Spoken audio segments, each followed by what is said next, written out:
Assalamualaikum warahmatullahi wabarakatuh.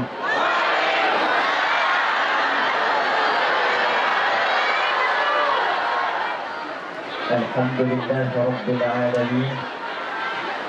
Wassalatu wassalamu ala nabiyyina wa sayyidina sayyidil anbiya'i wal mursalin nabiyyina Muhammadin wa ala alihi wa sahbihi wa dhurriyyatihi wa ummatihi ila yaumiddin. Apa kabar semuanya? Yang kita hormati, kita muliakan seluruh keluarga besar Muslim Indonesia di Taiwan ini, Rosmi, keluarga dari Al-Amin, baik ada yang juga dari Ormas, PCINU, PCIM, kemudian seluruhnya tanpa kecuali. Saya dengar Pak Wali Kota juga tadi hadir ya. Kita doakan mudah-mudahan beliau senantiasa diberikan kesehatan dan kebaikan dalam memimpin kota ini. Kita ucapkan terima kasih kepada juga bagian dari kepolisian yang mensupport dan memudahkan acara ini. Semoga semuanya diberkahi oleh Allah Subhanahu wa Ta'ala.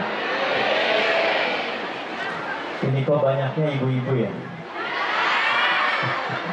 Baik, tema kita di siang hari ini yang diberikan kepada kami adalah tentang bagaimana membentuk generasi milenial yang berakhlak. Betul ya?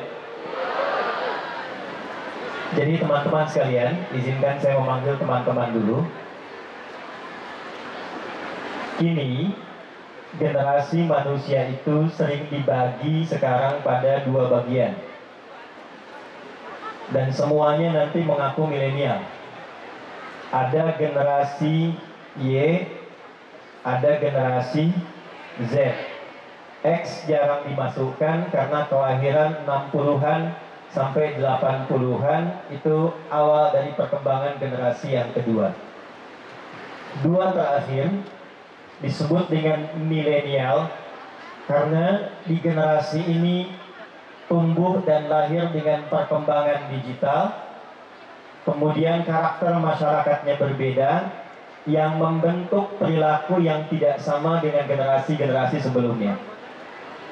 Tapi yang menarik, di dalam Islam, semua ukuran, semua keterangan tentang pergantian masa dan generasi itu tidak hanya kemudian disifati atau dijelaskan dengan kode-kode seperti X, Y, dan karakter, tapi juga menariknya 15 abad yang lalu Nabi Muhammad SAW sudah menjelaskan tentang keadaan-keadaan setiap pergantian zaman. Dan dalam keterangan itulah kemudian kita sebagai umat Nabi Muhammad SAW diminta untuk melihat kira-kira kita itu ada di zaman yang cirinya bagaimana, karakternya seperti apa, sehingga nanti dengan mengetahui ciri-ciri yang disebutkan oleh Nabi itu, bukan hanya kita bisa hidup menjalani kehidupan di era itu dengan baik, tapi juga menjadi generasi unggul yang maju dan bermanfaat. Itulah sebabnya siang hari ini, karena ini istimewa, tidak biasa, saya dengar ada yang datang juga dari tempat yang jaraknya kurang lebih 5 jam dari sini ya. Boleh angkat tangan, yang mana itu? Oh, Masya Allah. Jam berapa berangkat tadi? Sudah sholat subuh? Alhamdulillah. Baik, saya berikan hadiah dulu ya. Hadiahnya hadis Nabi aja. Baik, tersebut dalam Sunan Ibnu Majah, diriwayatkan nanti oleh sahabat mulia Abu Darda radhiyallahu taala anhu, dari Nabi sallallahu alaihi wasallam, beliau bersabda, qala Rasulullah sallallahu alaihi wasallam, man salaka tariqan yaltamisu fihi ilma sahhalallahu lahu tariqan ilal jannah. Siapapun, laki-laki, perempuan, besar, kecil, tua, muda, yang menempuh perjalanan yang tidak mudah, kadang berliku, dengan satu niat untuk belajar tuntunan agamanya, walaupun itu sedikit saja, satu hadis, satu ayat, tapi dia niatkan betul untuk belajar tuntunan agamanya, sahhalallahu lahu tariqan ilal jannah. Maka Allah perintahkan pada malaikat di hari kiamat kelak, cepat catat amalannya itu untuk mempercepat langkah kaki dia dengan memasuki surga. Wa innal malaikata la tad'u ajnihataha ridan li talibil ilmi. Dan sejak ia berangkat dari tempat ia berasal untuk belajar ilmu itu, Allah perintahkan pada beberapa malaikat, berikan perlindungan di perjalanannya dan berikan ridhonya. Ridho malaikat itu setidaknya punya 3 arti. Yang pertama, yastaghfiru li talibil ilmi, memohonkan ampunan pada para penuntut ilmu. Jadi teman-teman yang datang dari dekat, apalagi dari jauh, tadi sudah berangkat, sekarang tiba, sampai pulang lagi, manfaatkan kesempatan pertama ini untuk memohonkan ampunan pada Allah Subhanahu wa ta'ala, karena dalam perjalanan itu bukan hanya sekedar istighfar. Malaikat diperintahkan oleh Allah, aminkan permintaan ampunannya, dan seketika Allah menurunkan ampunan. Nah, itu yang terjadi pada seorang yang pernah berbuat maksiat, membunuh 100 orang, konsultasi, dia ingin tobat, diarahkan datang ke majlis ilmu. Di perjalanan dia meninggal dengan istighfarnya. Maka Allah perintahkan ukur jaraknya, ternyata lebih 1 jengkal ke tempat tujuan ke majlis ilmu. Maka Allah perintahkan, faqad waqa'a ajruhu 'ala Allah. Pahalanya telah ditetapkan, dosanya diampuni oleh Allah Subhanahu wa ta'ala. Yang kedua, juga memohonkan kepada Allah untuk mampu dan bisa mengabulkan doa-doa yang dimintakan oleh penuntut ilmu. Itulah sebabnya kenapa kita diajarkan dari berangkat kita berdoa, di jalan kita berdoa, di majlis kita berdoa, selesai kemudian kajian mengaji kita berdoa, karena ada malaikat yang menyertai majlis ilmu itu dan memohonkan kepada Allah Subhanahu wa ta'ala untuk mengabulkan permintaan yang dimohonkan kepadanya. Mbah Hashim Asy'ari itu punya 17 kitab. Kitab pertamanya itu ada namanya Adabul Alim wal Muta'allim. Di halaman ke-15, di paragraf yang kedua, di baris yang pertama, beliau mengutip hadis Nabi SAW tentang keterangan Nabi kalau ada yang melalui Riyadul Jannah, taman-taman surga. Sekarang kita ada di taman. Ini daerahnya apa namanya? Chungli. Taman-taman surga. Sekarang ada di Taman Chungli. Kata Nabi, idza marartum biriyadil jannah, jika kalian melewati taman-taman surga, farta'u, maka semangatlah, maka bergeraklah, maka gembiralah. Faqila ya Rasulullah, maka ditanyakan kepada Rasulullah SAW, ma riyadul jannah, apa itu taman-taman surga? Faqala Rasulullah SAW, maka menjawab Rasulullah SAW, halaqatul dzikri, ay majalisil ilmi.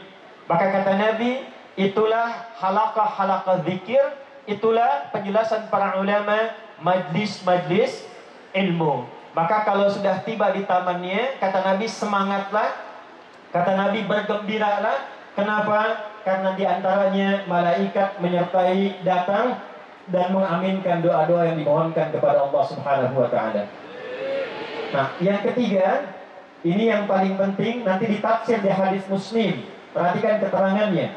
Majtama'a qaumun fi baitin min buyutillahi yatluna kitaballahi wa yatadarasunahu fima bainahum illa ghashiyatuhumur rahmah wa haffathumul malaikah nazalat alaihimus sakinah wa dzakarahumullahu fi man 'indah.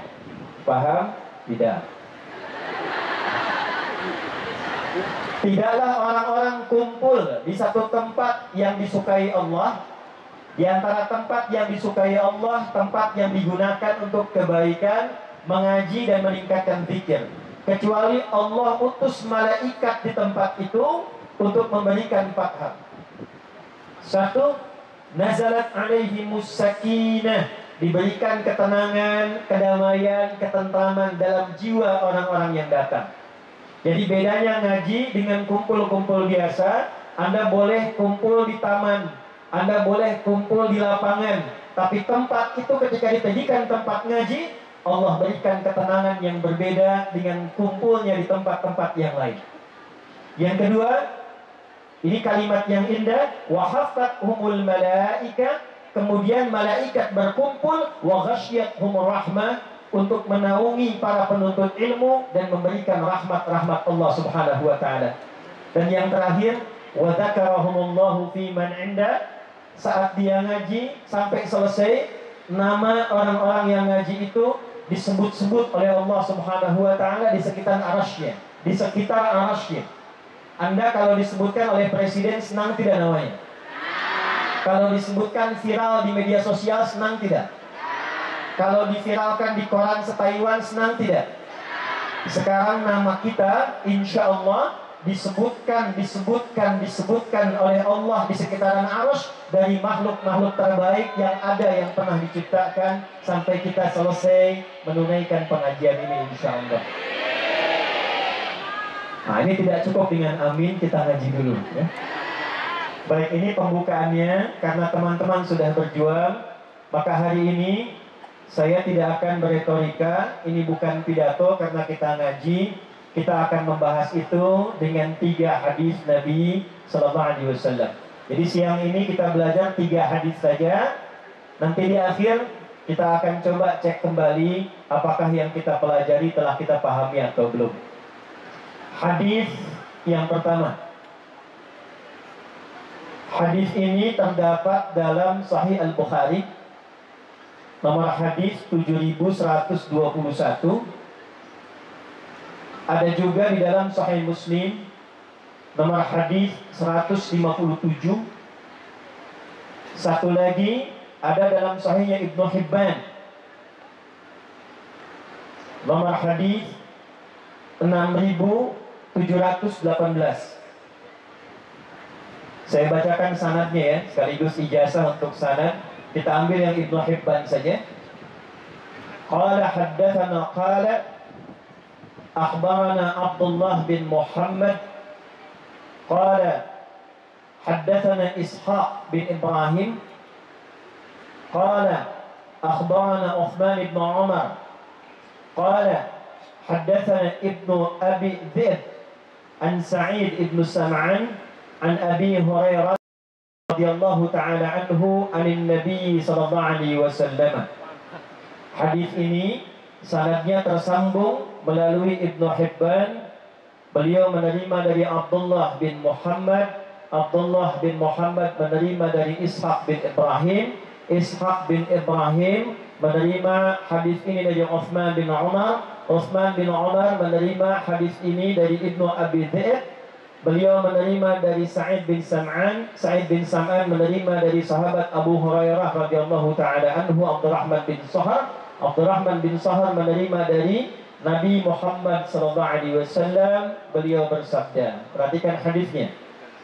Yushiku alla taquma as-sa'atu hatta yuqdada al-ilmu wa yakthura al-kadhibu wa tantashira al-fitanu wa yataqarabu az-zamanu wa tataqarabu al-aswaq. 5 ya. Yushiku alla taquma as-sa'atu. Nanti dalam perjalanan masa, saya terjemahkan dengan terjemah tafsir hadis. Nanti dalam perjalanan perubahan waktu, pergantian generasi, perjalanan masa, kata Nabi akan terjadi beberapa keadaan-keadaan di generasi. Jadi setiap zamannya punya ciri-cirinya. Kalau lihat kata hadis, Ada hadis di Al-Bukhari, nomor hadis 6695, hadisnya viral. Nanti disebutkan di beberapa kitab hadis dengan 3 riwayat. Khairukum khairul quruni dan khairul qarni. Kata Nabi, generasi yang terbaik itu khairun nasi qarni, khairul quruni qarni, khairukum qarni. Generasi terbaik itu ada di zamanku. Tsummal ladzina yalunahu, kemudian setelah itu generasi setelahku. Tsummal ladzina yalunahu, lalu generasi setelahku. 3 generasi terbaik. Setiap generasi itu punya cirinya. Nanti apa ciri yang terkait dengan generasi milenial itu? Ternyata disebutkanlah cirinya dalam hadis Nabi yang saya bacakan dengan sanad di awal tadi. Inilah ciri setiap pergantian zaman akan ditemukan zaman yang sekarang kita sebut dengan milenial. Cirinya ternyata 15 abad lalu telah disebutkan oleh Nabi SAW. Dia punya 5 ciri. Ada berapa ciri? 5. Ya. Dan 5 ciri ini kata Nabi akan terus berganti sampai berakhirnya kehidupan di dunia ini dengan datangnya kiamat. Saya percepat. 1, saya mulai dari ujungnya dulu. Tataqarabul aswaqu, akan terjadi percepatan digitalisasi. Eranya berubah jadi era digital. Ditandai tanda pertamanya pasar mudah diakses. Dulu orang ke pasar berangkat pakai angkot kalau di Indonesia. Di Taiwan ada angkot. Berangkat ke pasar pakai ojek. Sekarang diklik di handphone, barangnya datang sendiri. Sudah terjadi? 15 abad yang lalu Nabi sudah sebutkan akan tiba satu zaman. Di zaman itu beda dengan zaman sebelumnya. Kalau ke pasar berangkatnya manual, di zaman itu pasarnya semakin dekat. Semakin dekat, kata para ulama, itulah ciri di saat orang-orang yang hidup di zaman itu terjadi percepatan digital. Ini mustahil kalau bukan seorang nabi, seorang rasul. Apakah ada manusia yang lahir di padang pasir? Tidak ada teknologi pada masa itu. Tempatnya sangat terbelakang, diapit Romawi dengan Persia. Tengah-tengah padang pasir, tandus, air tidak keluar. Tapi bisa mengatakan nanti akan ada zaman pasarnya mudah diakses dan terjadi percepatan digital. Terjadi sekarang? 1. 2, wa yataqarabuz zaman. Nanti akan tiba waktu, masanya, perjalanan waktunya terasa begitu cepat. Dalam hadis At-Tirmidzi akan terasa setahun seperti sebulan, sebulan seperti sepekan, sepekan seperti 1 hari. Rasanya baru kemarin padahal sudah lewat setahun. Dan 1 hari rasanya baru sekejapan saja. Panitia untuk tabligh akbar saat ini boleh jadi mempersiapkannya 1 bulan, 2 bulan. Ternyata ketika tiba masanya, rasanya baru kemarin persiapan kan?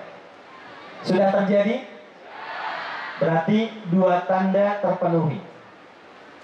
3, karena terjadi percepatan digital, eranya berubah. Dulu banyak offline, sekarang jadi apa? Online. Ceramahnya pun sekarang banyak yang live tuh. Ya. Dulu belanjanya onsite atau offline, sekarang online. Dulu ceritanya offline, sekarang online. Maka ngaji pun akan berubah keadaannya. Para ulama pun akan berbeda keadaannya. Kata Nabi, hatta yuqbadal ilmu. Maka ketika digital itu berkembang, waktu terasa cepat, banyak yang akan muncul. Orang-orang umum pun buat konten tentang agama, ngajar tentang agama. Yang pakar jadi hilang, yang tak jelas jadi muncul, dan ilmu mulai tercabut. Bagaimana ilmu tercabut? Perhatikan di hadis Muslim. Innallaha la yaqbidul ilma intiza'an yantazi'uhu minal ibad, walakin yantazi'uhu biqabdil ulama, hatta idza lam yabqa 'alima atau lam yabqa 'alimun ay yubqi 'alima ittakhadha an-nasu ru'usan juhala fasu'ilu fa'aftau fadallu wa adallu. Sungguh akan ada satu masa ilmu itu mulai tercabut, tapi bukan ilmunya yang hilang, bukan tafsirnya hilang, bukan fikihnya hilang, bukan hadisnya hilang, bukan usul fikihnya hilang, tapi ulamanya mulai wafat satu persatu, kiainya mulai meninggal satu-satu, habibnya mulai meninggal satu-satu, ustadz-ustadz yang pakar mulai meninggal satu-satu, ulama-ulama sepuh kita, panutan kita mulai wafat satu persatu, sampai tiba-tiba nanti yang tersisa tinggal sedikit. Tapi dari yang sedikit itu tiba-tiba muncul banyak orang bicara tentang agama. Karena eranya digital, orang-orang ini mulai muncul buat-buat konten tentang agama. Terjadi sekarang? Ya. Dulu kita ngaji di pesantren masih pakai kitab, ya. Ngaji nahu pakai apa? Kitab. Apa kitabnya? Jurumiyah. Al-kalamu wa lafdul murakkabu bil mufid wa lam wa musaqqamu thalathatun ismun wa fi'lun wa harfun wa amma al-ismu wa kalimatun dalat ala ma'nan fi nafsi wa lam tuqaran bi zamanil wad'an, gitu ya. Lompat lagi jadi apa? Imriti. Lompat lagi jadi apa? Alfiyah. Kalamun lafdun mufidun kastaqim wasmun wa fi'lun thumma harfun lil kalim wahiduhu kalimatun wal qawlu am wa kalimatun biha kalamun qad yu'am bil jam'i wat tanwini wan nida wa al wa musnadin lismi tamidun hasal bitafa'al ta'atat wa ya'if'alni wa nurik balana hikmun yanjali, gitu kan? Nanti eranya akan berubah itu semua. Yang sorofnya fa'ala yaf'ilu, fa'ala yaf'ulu, fa'ala yaf'alu, itu akan berubah menjadi tak-taka yutaktiku tiktokan, fasbaka yufasbiku Facebookan, Instagram ya Instagrimu, Instagraman tuh, taba ya tubuh, YouTuber. Sekarang terjadi ya, banyak konten dan tidak jelas asalnya, sanadnya tidak jelas, ngajinya tidak jelas di mana, tapi tiba-tiba bisa muncul ke permukaan dan anehnya akan ditemukan ada pengikutnya. Dan kalau ditanya keluar fatwanya, terjadi tidak? Sekarang terjadi.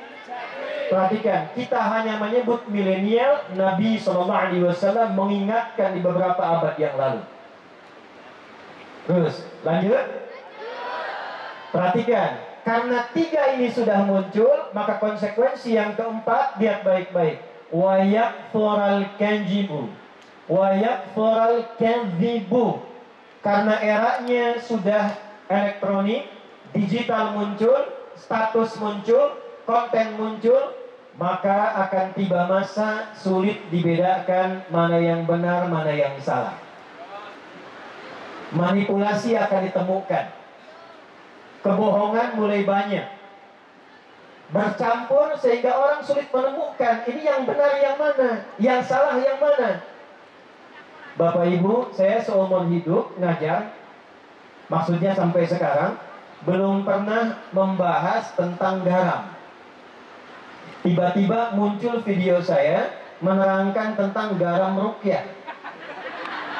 Keterangannya garam ruqyah, videonya tentang tutorial mandi besar.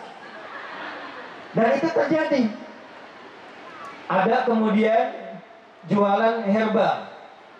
Ada lagi petunjuk A, petunjuk B, petunjuk C. Jadi ketika ini terjadi, akan muncul banyak konten-konten digital dan Anda sulit membedakan mana yang benar, mana yang salah. Saya tanya, sekarang hoax banyak tidak? Berita tidak benar banyak tidak? Nah, semakin banyak ini, maka konsekuensinya yang kelima. Perhatikan, watan syural fitanu, maka fitnah ujiannya pun menjadi penyebar dan lebih banyak lagi. Ya, maaf, saya izin berdiri ya supaya lebih terlihat.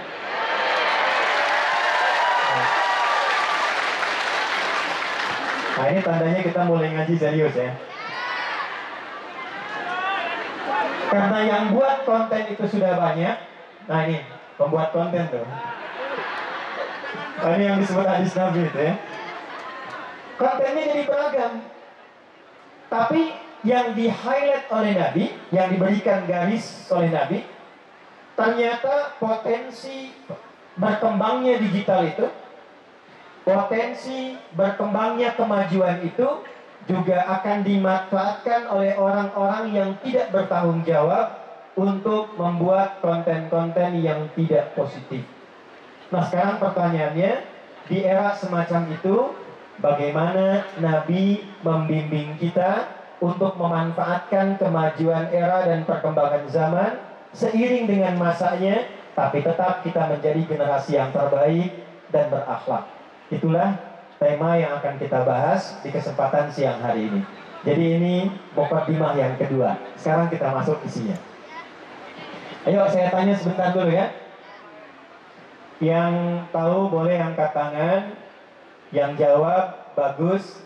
Mudah-mudahan diberkahi oleh Allah.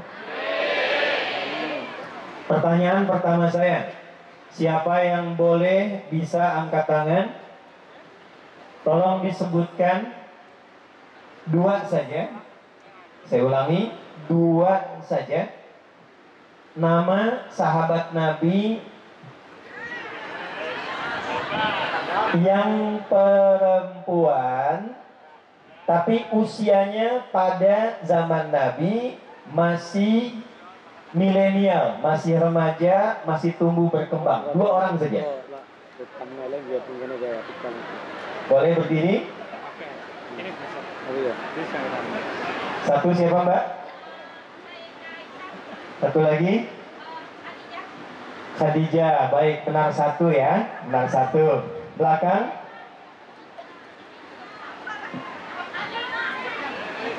Sebentar ya. Kasih Mbak, silakan. 1 siapa? Sayyidah Aisyah. 1 lagi?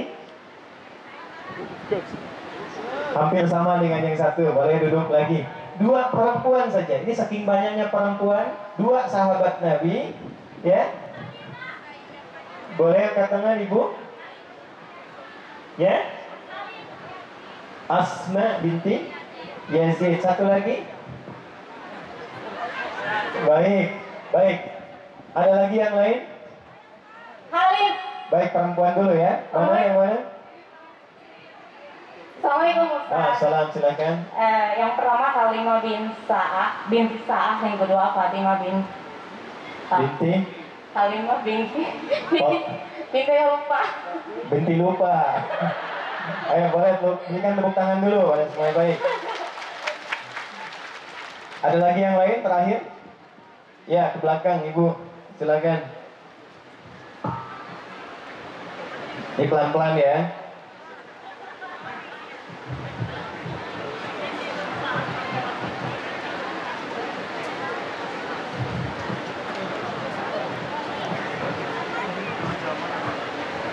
Ya, 1.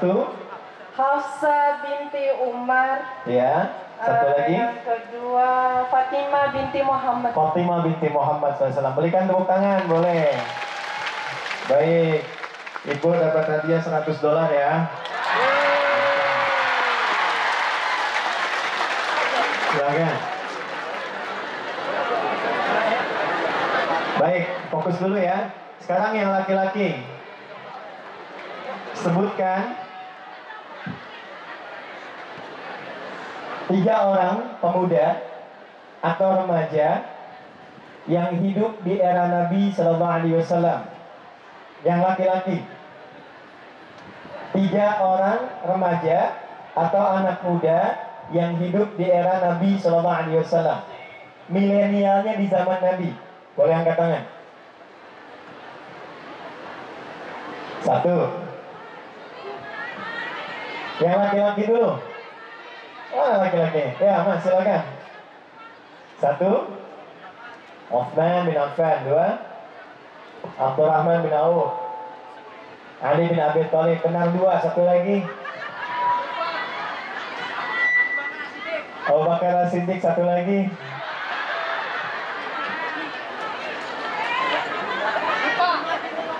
Umar bin Khattab. Ya, bolehlah, nggak apa-apa ya. Baik. Ya, pelan-pelan sini. Jadi gini, kalau kita mau ngaji milenial, kan harus ada contoh. Ya kan? Siapa yang harus dicontoh? Kemudian kalau kita ingin belajar akhlak, kita harus melihat contoh ini akhlaknya seperti apa. Kemudian kalau kita ingin melihat perubahan akhlak yang baik, kita lihat lingkungannya. Lingkungannya bagaimana? Nah, sekarang saya tanya dulu sebentar. Yang ini hadiahnya lebih istimewa. Saat tadi disebutkan Utsman, Abdurrahman bin Auf, kemudian tadi disebutkan Fatimah, Sayyidah Fatimah binti Muhammad SAW, ada Sayyidah Aisyah, kemudian yang lainnya. Saya ingin tanya, 5 orang dan lebih ini yang tadi disebutkan milenial di era Nabi, hidupnya di masa apa? Sengaja saya buat umum supaya bingung dulu. Ibu, ya? Khulafaur Rasyidin, ya kurang tepat. $200.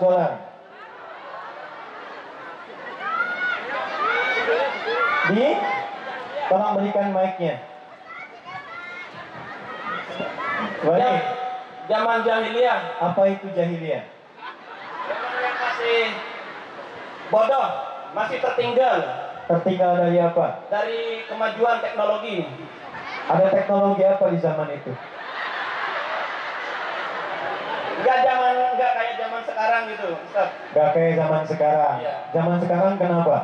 Zaman sekarang kemajuan teknologinya sangat pesat, Ustaz. Baik.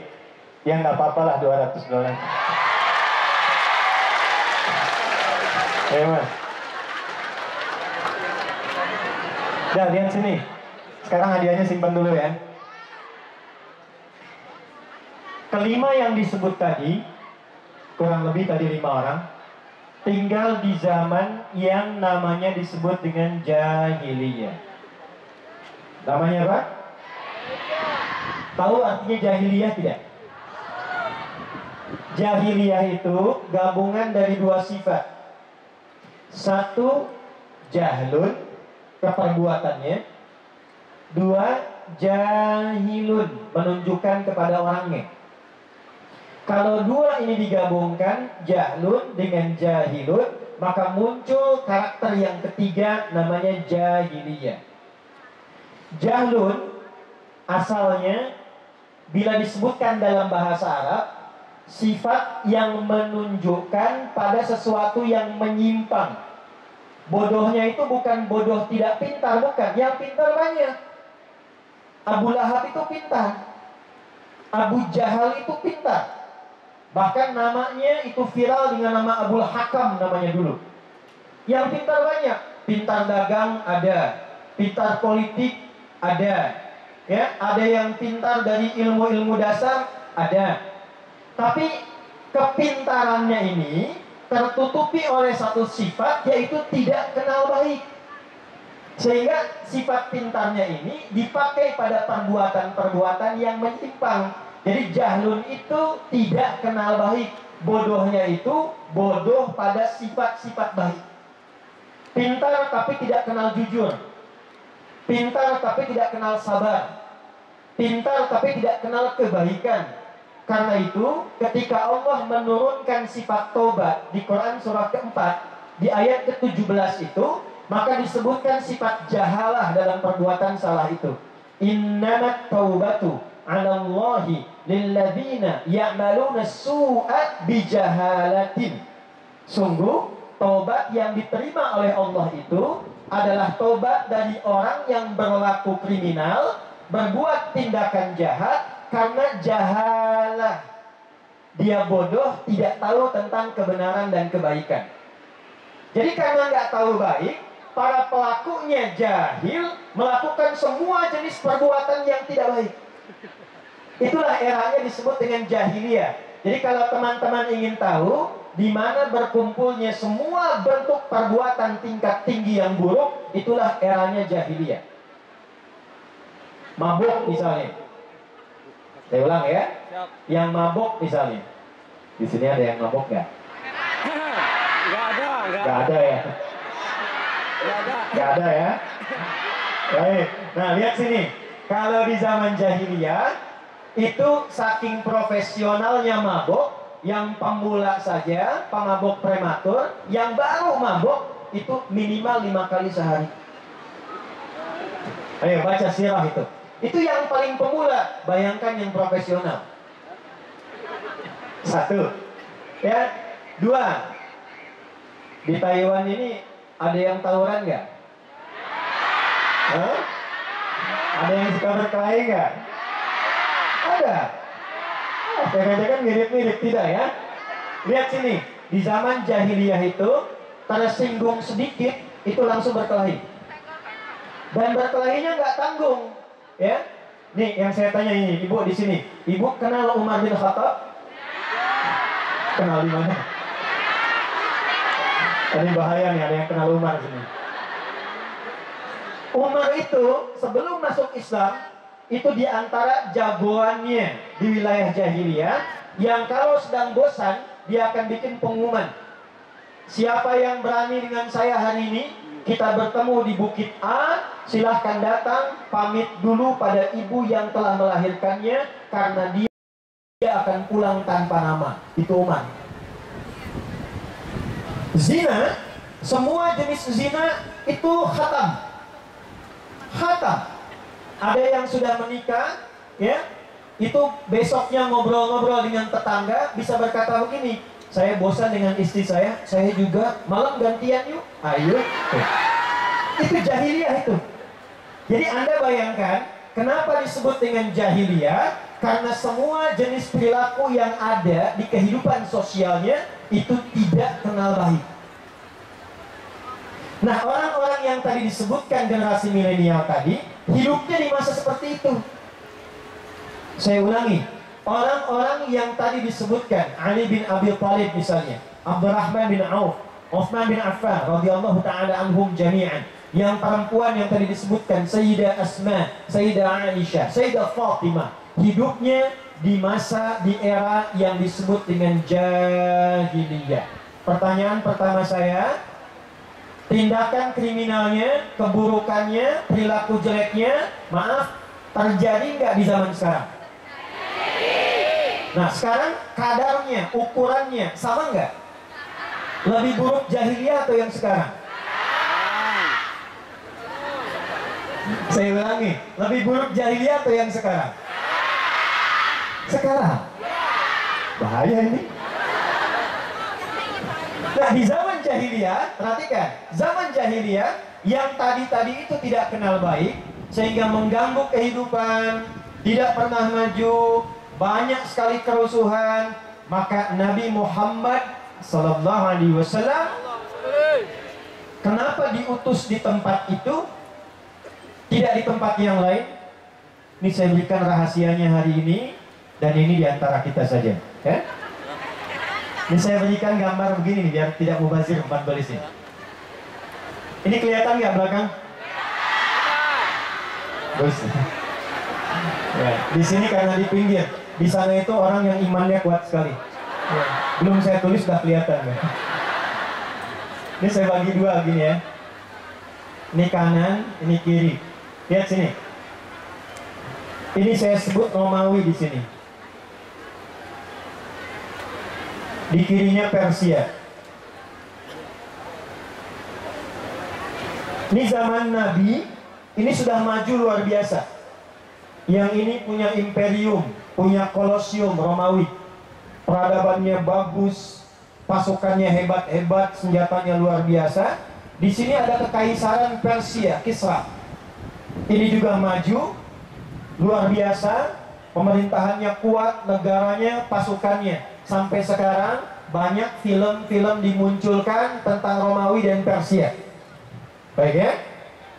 Nah, pertanyaannya, kenapa Nabi Muhammad tidak diutus di Romawi?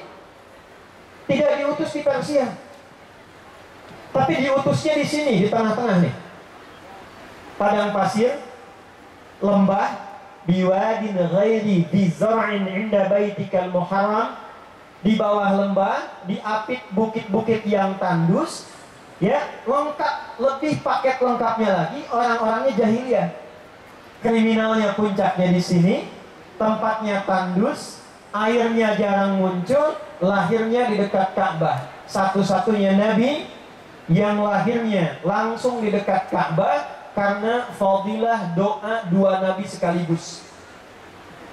Ada dua orang nabi yang memohon kepada Allah langsung supaya nabi terakhir, nabi teragung itu lahirnya harus di dekat tempat yang paling agung di muka bumi.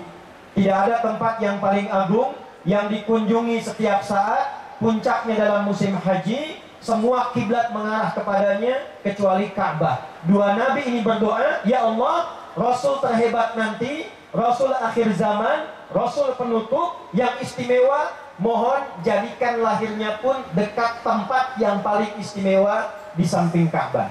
Pertanyaan saya, siapakah dua nabi yang berdoa untuk kelahiran Nabi Muhammad itu? Ya Mbak? Nabi Ibrahim dan Nabi Ismail. Betul, berikan tepuk tangan. Ya, kalau nggak ada hadiahnya cepat ya. Baik, pertanyaannya, ya ini yang ada hadiahnya. Ada di Quran surat apa, ayat berapa? Ayo, boleh angkat tangan.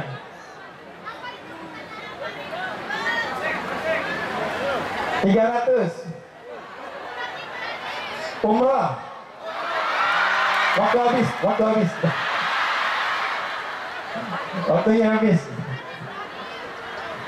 Ada di Quran surat kedua Al-Baqarah di ayat 129. Perhatikan kalimatnya. Rabbana wab'ats fihim rasulan minhum yatlu 'alaihim ayatika. Ini inti materi kita.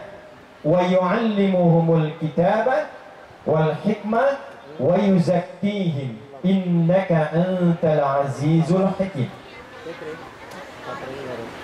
Tadi yang berdoa Nabi siapa? Satu lagi? Ismail. Nah, pertanyaan saya, Nabi Ibrahim dengan Nabi Ismail itu jaraknya berapa lama dari Nabi Muhammad? Kurang lebih 30 generasi. Satu generasinya bisa hampir 1000 dan 2000 tahun. Ke Nabi Ibrahim alaihissalam. Ya, Nabi Muhammad ke Nabi Musa itu kurang lebih hampir 2000 tahun. Ke Nabi Isa hampir 600 tahun. Ke Nabi Ibrahim kalau kita urutkan nasab itu kurang lebih 30 generasi. Muhammad SAW bin Abdullah bin Abdul Muttalib bin Hashim bin Abdul Manaf bin Qusay bin Murrah bin Kilab bin Ka'ab bin Ghalib bin Fihir bin Malik bin Nadar bin Kinniza bin Mudar bin Ma'ad bin Adnan bin Addi bin Adri bin Muqawwam bin Nahur bin Tarikh bin Ya'rub bin Yasjuk bin Nabit bin Ismail alaihissalam bin Ibrahim alaihissalam. 30 generasi. Nah, coba ulangi. Nah, saya mau katakan kita harus bangga jadi umat Nabi Muhammad, Nabi yang istimewa, karena semua Nabi dan Rasul itu ingin sekali membersamai dan ikut dakwahnya beliau. Sampai-sampai mendoakan. Nah, saking jauhnya jarak dari Nabi Ibrahim, Nabi Ismail ke Nabi Muhammad SAW, itu masih memohon kepada Allah, ya Allah, istimewakan Nabi terakhir yang luar biasa itu lahirnya di dekat Ka'bah. Satu-satunya Nabi Rasul yang lahirnya di dekat Ka'bah hanya Nabi Muhammad SAW. Ya, nah ini kalau ini Ka'bah di sini ada Zam-Zam sekarang. Ini ada Hotel Sofwa, sini jalan, ini Hilton. Ini jalan lagi ke sini, ini Istana Raja. Ini bukit namanya Jabal Kubais. Kalau Anda haji atau umrah, mudah-mudahan yang belum disegerakan ya. Nah, tidak cukup dengan amin, nabung ya. Ini dari Zam-Zam lurus, belok kanan sini. Jalurnya ke sini. Ini ada gate Ismail, pintu 26. Ini gate Nabi, tempat Nabi sholat 2 rakaat sebelum Isra Mi'raj. Ya, dari depan Hajar Aswad. Ini namanya gate Nabi di sini. Ini nanti ada gate Ali. Ini Babus Salam. Babu salam, naik ke atas. Ini ada yang tangga, ini ada yang eskalator, ini ada kursi penjaga warna hijau. Lurus, di sini ada rumah yang sekarang jadi perpustakaan. Di atasnya ada bukit, bukit kecil. Dari Jabal Kubais ke sini, Anda lewat. Ini ada istana raja, ini ada posnya, CCTV warna putih ngadep ke sini. Ini ada kipas angin kurang lebih 35, sudah saya hitung. Sampai ke ujung, ke sini 150 meter, inilah rumah Nabi dilahirkan, Maulid Nabi. Tidak ada satu Nabi pun yang lahir di dekat Ka'bah kecuali Nabi Muhammad SAW. Jadi ini doanya untuk Nabi Muhammad, lahirnya, tumbuhnya, diutusnya, bukan di Romawi yang sudah maju, bukan di Persia, tapi di lingkungan masyarakat yang berada di tempat yang tertinggal, tertutup, dan masyarakatnya disebut dengan apa tadi? Jahiliyah. Sekarang, lihat sini, saya mau cepat saja. Ini jahiliyah. Fokus. Tiba-tiba dibimbing oleh Nabi, dibina oleh Nabi, dari mulai Mekah, saya cepat sampai ke Yathrib jadi Madinah, kurang lebih periodenya 20 tahun. Orang-orang yang disebut tadi, Umar bin Khattab, Ali bin Abi Thalib, Uthman bin Affan, Abdurrahman bin Auf, Fatimah binti Muhammad SAW, Aisyah ya binti Abu Bakar radhiyallahu ta'ala anhuma. Semua orang itu yang tadinya punya kebiasaan-kebiasaan secara umum, walau tidak semuanya, dekat dengan tradisi jahiliyah, tiba-tiba berubah jadi orang terbaik di zaman ini. Umar tadi, ya, biasa tantangin orang, senang tampil dengan kekuatan, ngajak duel hampir tiap waktu. Satu-satunya sahabat yang pernah jualan Tuhan, bahkan muter-muter. Kalau yang lain bikinnya dari kayu, asnan, ada yang bikin dari batu, wasan, autan, beliau bikin dari roti. Ya, Umar tuh visioner. Saat orang bikin dari kayu, beliau bikin dari roti. Yang nggak pernah orang bikin, kepikiran sama Umar. Tidak ada orang pernah jualan Tuhan terbuat dari roti pada masa itu kecuali Umar. Makanya nanti saat masuk Islam, kadang sedih sendiri, kadang senyum sendiri. Ketika ketawa sendiri, orang tanya, ya Amirul Mukminin, wahai Amirul Mukminin, kenapa engkau tertawa? Saya ingat dulu saya jahiliyah pernah jualan Tuhan dari roti. Saya keliling-keliling musim panas, belum ada yang beli. Wah, ana jauhan dan saya lapar. Tiba-tiba saya dudukkan Tuhan saya katakan, ya Lata a'dzirini an-naja'i, ya Lata Tuhanku, maafkan saya lapar banget, saya pinjam dulu tangannya, nanti saya ganti lagi. Sampai selesai jualan, Tuhannya habis saya makan. Itu kata Umar. Siapa yang pernah dengar Abu Dzar Al-Ghifari? Pernah dengar? Abu Dzar Al-Ghifari. Pertanyaannya, siapa nama aslinya? Jundub bin Junada. Itu beliau pemimpin preman satu kampung. Ada kampung perompak, pembegal, kampung preman, namanya kampung Ghifar. Semua yang dari sana disebut Ghifari namanya. Jadi kalau di sini ada mas yang namanya Al-Ghifari, nah itu kampung preman. Dulu jahiliyah. Perhatikan, orang-orang ini yang tadi disebut diajarkan oleh Nabi, dibimbing oleh Nabi, tiba-tiba mereka berubah jadi generasi milenial di masanya yang tumbuh hebat dan membangun negaranya, tempatnya, daerahnya menjadi tempat yang maju dan berkembang.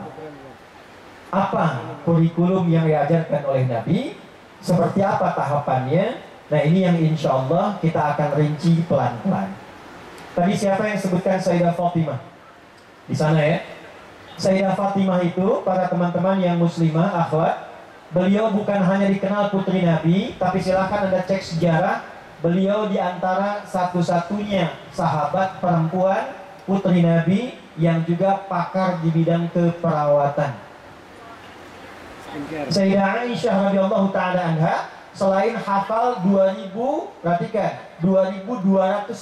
hadis dari Nabi, beliau juga satu-satunya perempuan sahabiah yang pakar di bidang kedokteran. Utsman bin Affan, Abdurrahman bin Auf, pakar di bidang manajemen bisnis. Dalam 2 tahun itu jadi orang terkaya di Madinah nomor 2. Setelah itu nomor 1. Saya pernah riset kekayaan Abdurrahman bin Auf setelah Nabi meninggal. Kalau diukur dengan ukuran sekarang, valuasi sekarang, kurang lebih hartanya 14.000 triliun. Abdurrahman bin Auf saja. Modalnya dari pakaian. Tapi diajarkan oleh Nabi, ya, tuntunan berkehidupan, tiba-tiba berubah jadi orang paling hebat di masanya. Saya akan sampai pada 2 bagian lagi. Perhatikan, saya contohkan dulu satu kejadian. Setelah itu saya keluarkan pedomannya, baru kemudian kita pelajari langkah-langkahnya. Mudah-mudahan pulang dari pengajian ini kita bisa berubah menjadi lebih baik dan membangun daerah kita, insya Allah. Amin, Ya. amin, amin. Yuk kita mulai. Saya ambil contoh Abdurrahman bin Auf dulu ya, karena tadi disebutkan oleh kawan kita. Beliau sebelum masuk Islam kaya tidak? Saya ulangi, kaya tidak? Kaya. Berarti kan beliau kaya. Dan kaya itu standarnya dibagi 3. 1, kaya. 2, kaya banget. 3, kebangetan kayanya. 3 ya. Nah, sebelum masuk Islam itu kaya, hartanya banyak, terpandang. Dan termasuk di antara tokoh yang diberikan kesempatan untuk memberikan masukan bagi masyarakat saat itu. Ada tempat di depan, kalau sekarang Hilton yang lama, di depan masjid, sekarang jadi toilet. Itu satu tempat berkumpulnya 100 orang paling berpengaruh di masa itu. Abdurrahman bin Auf kemudian masuk Islam, ingin ikut hijrah ke Yathrib yang kelak jadi Madinah. Maka oleh orang-orang Quraisy pada masa itu dipersilahkan ikut hijrah, tapi ditawari begini, kalau kamu tidak ikut Muhammad, tidak ikut ajaran Muhammad, tetap tinggal di sini, kami angkat jadi orang nomor 1 paling kaya di lingkungan masyarakat sini, jahiliyah, dan ditempatkan jadi orang yang terhormat, hartanya ditambah, orang paling kaya jadi orang terhormat. Saya mau tanya sebentar, kalau di sini teman-teman yang laki-laki yang ikhwan, kalau ada yang bilang begini, keluar dari Islam, saya berikan harta jadi orang nomor 1 paling kaya di Taiwan. Kira-kira pilih kaya atau pilih tetap muslim? Muslim. Asli muslim. Pilihannya gini nih, paling gampang ya. Ya. Kaya tapi murtad atau pas-pasan tapi muslim? Nggak ada pilihan ketiga. Ampun, Pak. 2 aja tuh. Ampun. Hah? Apa tuh? Udah. Ah.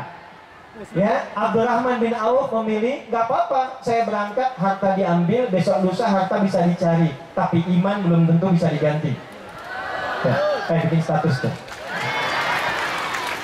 Lihat sini. Maka beliau dibiarkan, tidak diganggu, ya, tidak disakiti. Silahkan berangkat, tapi harta kamu kami rampas semua. Jadi nggak mudah. Makanya bersyukur tinggal di Taiwan. Terima kasih ya pada lingkungan sekitar, pemerintahannya, pejabat-pejabatnya, bisa sholat dengan nyaman, ya, bisa ada tempat yang baik. Nah, nanti cara berterima kasihnya tidak dengan tepuk tangan, dengan merubah sikap kita jadi lebih baik. Ya, di sini saya keliling beberapa negara, belum tentu mendapatkan kenyamanan seperti ini. Ada orang mau sholat susah, ada orang mau sholat pura-pura duduk di taman. Ini Anda jarak sedikit ketemu musola, mau sholat enak, difasilitasi. Kalau dengan seperti ini belum mampu berbuat baik, perlu diberikan apa lagi? Maka pada masa itu, mau masuk Islam saja, itu hartanya dirampas. Maka beliau bertekad, gak apa-apa, saya berangkat ke Yathrib. Jaraknya 400 kilo dari Mekah. Dulu tidak ada mobil, tidak ada kendaraan, tidak ada kereta cepat. Pilihannya hanya jalan kaki saja. Naik kendaraan kalau punya uang, uangnya dirampas. Suami oke, istri ditanya, kamu istrinya pilih, mau ikut suami, kami harta semua akan kami ambil, kami rampas, silahkan berangkat dengan pakaian yang melekat di badan saja. Tapi kalau memilih tinggal di Mekah, putus dari suami, harta suami akan diberikan, ditambah dan diberikan kesempatan, silahkan pilih pemuda paling ganteng di Mekah, pernikahannya akan difasilitasi. Sebentar yang para pria ya. Ya, siap. Nih ibu-ibu nih, ya. Juga yang teman-teman yang muslimah yang belum menikah. Kalau diberikan pilihan bagi yang menikah, ikut suami berangkat keluar, tapi harta tinggal semua dirampas, bawa pakaian saja, atau tinggal tapi diberikan harta tambahan, boleh pilih menikah dengan pemuda manapun, difasilitasi pernikahannya. Kalau saya tanya gambarannya begini, kalau ada yang tawarkan, pulang ke Jakarta tapi semuanya ini harta tinggal, bawa badan saja, atau tinggal di sini harta dikasih, pilih anak muda paling cakep di Taiwan, difasilitasi pernikahannya. Pilih mana? Ikut suami atau tinggal? Bisa aja. Protes tuh. Dah. Anda mau berkata apapun, tetap kadang tidak bisa kita menghilangkan satu kebiasaan yang sulit untuk ditepis. Ternyata istrinya Abdurrahman bin Auf memilih tinggal di Mekah. Kenapa tepuk tangan? Berangkat suami, istri tinggal. Pertanyaan saya bukan itu. Lihat, dari kaya jatuh fakir, bukan miskin lagi. Dari kaya jatuh fakir. Kalau miskin masih punya pekerjaan, tapi hasilnya belum mampu memberikan kehidupan yang layak. Kalau fakir sudah nggak punya pekerjaan, untuk kehidupan pun tidak mudah. Fakir. Tapi apa yang terjadi? Beliau berangkat kemudian ke Yathrib, ke Madinah. Hebatnya orang Madinah, mereka menyambut orang-orang yang hijrah muhajirin dengan sifat sesuai kebutuhannya. Misal Bu, datang haus, diberikan disambut oleh orang bawa minuman. Datang lapar, disambut oleh orang bawa makanan. Nah, menyambut sesuatu sesuai kebutuhannya itu disebut dengan nasir. Jamaknya disebut dengan ansor. Kenapa kaum ini disebut dengan ansor? Bukan hanya menolong, bukan hanya baik, tapi dia menolong sesuai dengan kadar kebutuhannya. Butuh minum, bawa minum. Butuh makan, bawa makan. Nah, ini orang kaya jatuh fakir, maka disambutnya oleh orang paling kaya di Madinah. Perhatikan kata-katanya. Akhil karim atau kama qala. Sami'tu annaka kunta ghaniyan. Saya dengar Anda pernah kaya. Kalau ingin kaya lagi, ambil setengah harta saya. Saya dengar Anda ditinggalkan oleh istri. Kalau ingin menikah lagi, pilih perempuan paling cantik di Yathrib ini, di Madinah. Sekalipun bagian keluarga saya akan fasilitasi pernikahannya. Gantian ya. Kalau Anda jadi Abdurrahman bin Auf pada saat itu, datang ke Madinah ditawari, kalau ingin kaya, kata orang paling kaya di masa itu, ambil setengah harta saya. Kalau pengen nikah lagi, pilih perempuan paling cantik di Madinah, sekalipun keluarga saya fasilitasi pernikahannya. Pertanyaan saya, Anda terima atau tidak ditolak sama sekali? Makanya saya katakan Anda terima atau tidak ditolak sama sekali. Apa jawaban Abdurrahman bin Auf? Perhatikan. Beliau ternyata di luar dugaan, ditawari 2, dijawab 2. Jazakallahu khairan. Semoga Allah balas kebaikan Anda. Arini ainal aswaq. Cukup tunjukkan kepada saya di mana pusat bisnisnya, di mana pasarnya. Biarkan saya berusaha dengan modal petunjuk Nabi yang telah diajarkan pada saya. Anda bayangkan, ditawarkan setengah harta dari orang kaya, beliau tolak dengan cara yang halus. Beliau ingin buktikan petunjuk Nabi, ajaran Nabi kalau dipraktekkan membuat saya jadi lebih baik, perilaku saya baik, dan kekayaan saya pun akan kembali menjadi baik. 2 tahun setelah itu, jadi orang paling kaya di Madinah. Nah, sekarang petunjuknya apa? Ini akhir materi kita. Perhatikan kalimatnya. Balik ke Al-Baqarah ayat 129, saya cepat. Rabbana wa ba'ath fihim rasulan minhum yatlu 'alaihim ayatika. Nah, ini rahasianya. Tadi saya sampaikan, saya ingin menyampaikan rahasia. Ini rahasianya. Ya Allah, mohon utus nanti seorang nabi yang hebat, yang unggul, lahirnya di dekat Ka'bah, dan dia mengajarkan pada umatnya ayatika, ayat-ayatmu. Saya tanya pada teman-teman, Nabi dapat ayat tidak? Saya ulangi, Nabi dapat ayat tidak? Saya ulangi, Nabi dapat ayat tidak? Yang dapat, yang jawab dapat, berapa ayat? Ya, berapa ayat? Sini, yang sini. Nabi dapat ayat dari Allah, berapa ayat? Berapa? 6.666. Ya, kurangi dikit aja. Berapa lagi? 6.300. Lebih dikit. Nah, 6.236 hasil googling tuh. Benar ya Mas ya? 6.236. 6.236 ayat. Pertanyaan saya yang ini, Mas. 6.236 itu disebut apa namanya? Kalamullah. Apa lagi? Kisah, ada ilmu, dan lain sebagainya. Intinya apa? Al-Quran. Ibu dapat $100 belakang. Tapi karena infonya dari Mas ini dulu ya Bu ya.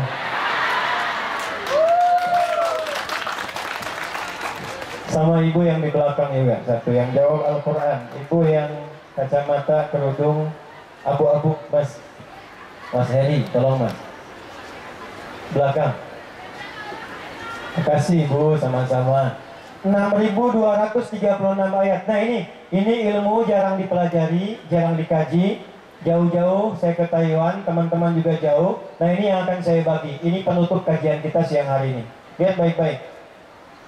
6.236 ayat disebut dengan Al-Quran. Ternyata rahasia besarnya disebutkan oleh Allah itu bukan sekedar buku bacaan, bukan sekedar kitab bacaan. Walaupun diturunkan untuk dibaca. Wahyu pertamanya apa? Ayat pertama yang turun apa? Iqra bismi rabbikal ladzi. Bacalah, baca. Kenapa diminta baca? Karena baca itu alat untuk mengetahui sesuatu. Tidak mungkin Anda bisa tahu sesuatu kalau nggak bisa baca. Ingin tahu isi koran nggak bisa baca, mungkin nggak? Tidak. Ingin akses internet tidak bisa baca, nggak mungkin. Kita belajar dulu bahasanya. Anda belajar bahasa Mandarin, belajar bahasa Taiwan, kemudian baru bisa baca, tahu isinya. Tapi bukan sekedar untuk baca saja, karena baca itu alat untuk tahu sesuatu.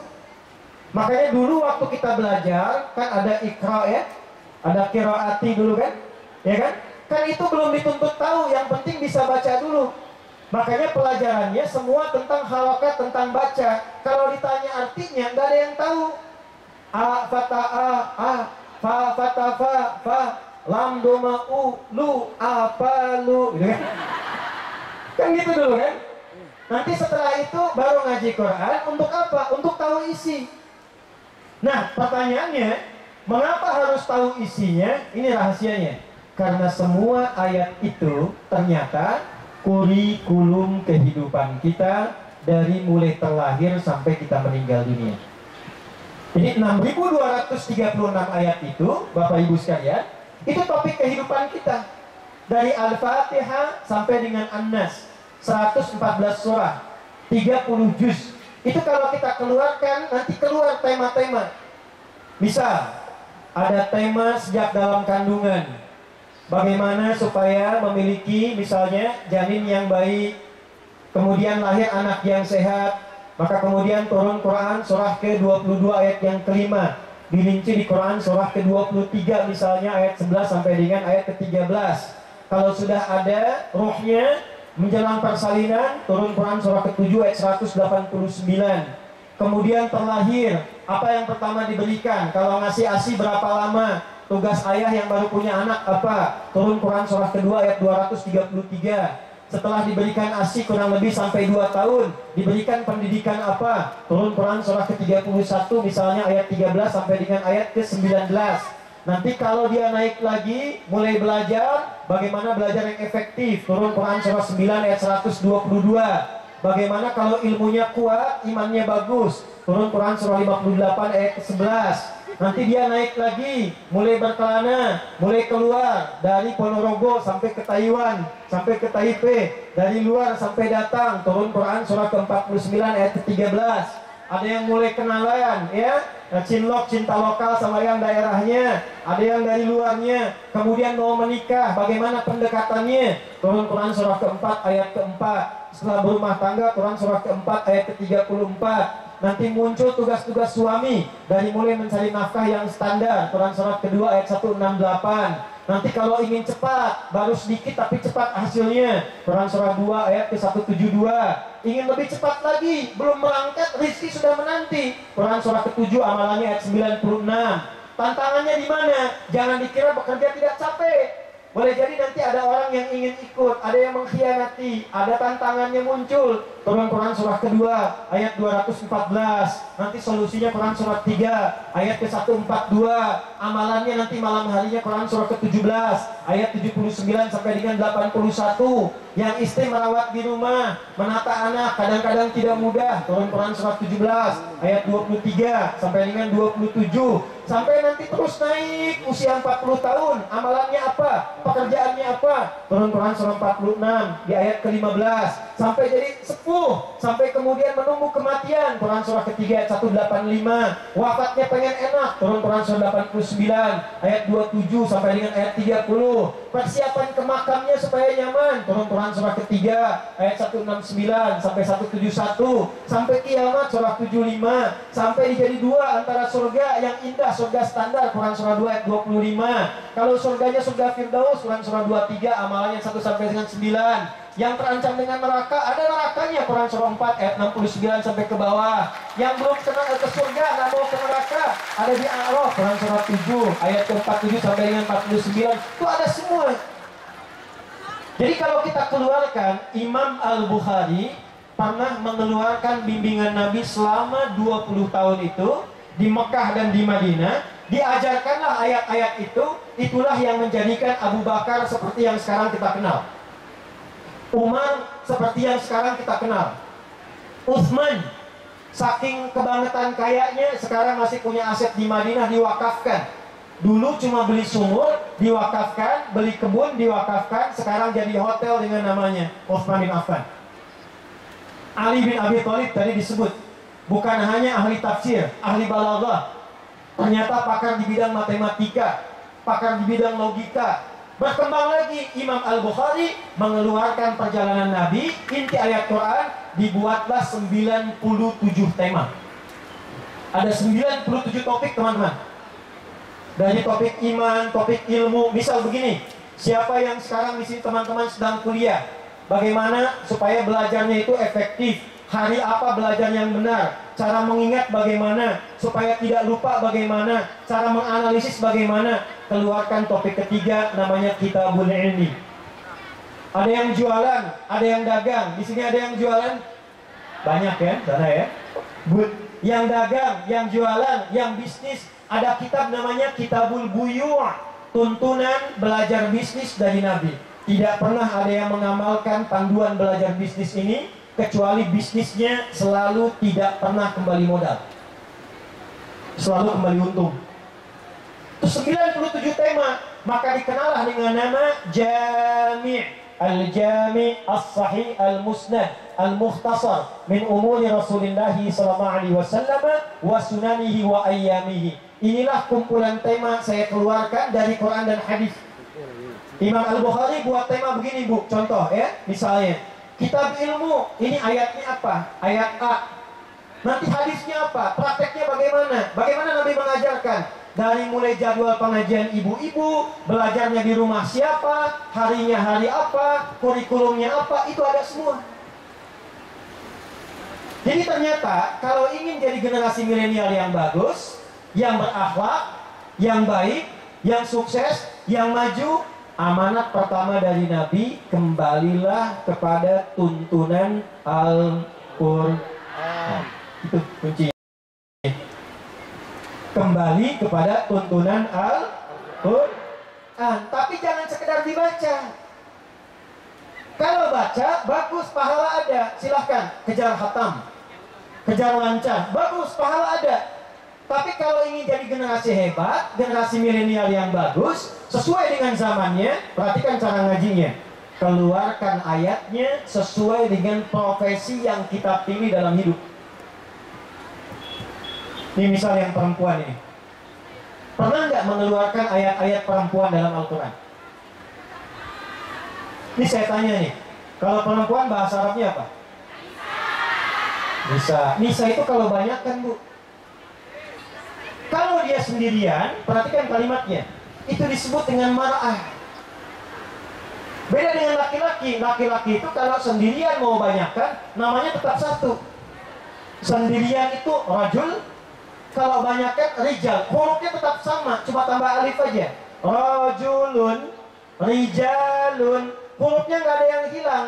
Kalaupun banyakkan, ro-nya ada, jimnya ada, lamnya ada. Cuman tambah alif untuk menunjukkan tegak dan banyak.